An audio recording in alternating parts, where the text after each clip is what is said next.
Welcome to Low-Key PD. In this tutorial, we're going to explore when you can use the clear formatting option in Google Slides. So if I go to this title slide,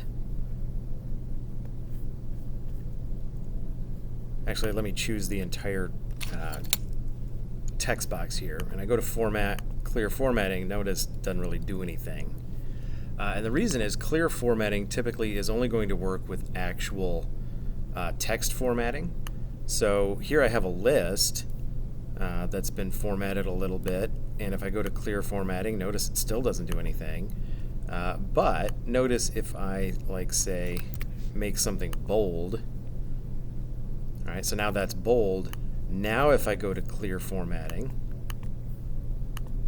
it takes away the bold. So it's very specific and kind of finicky on what it will work on.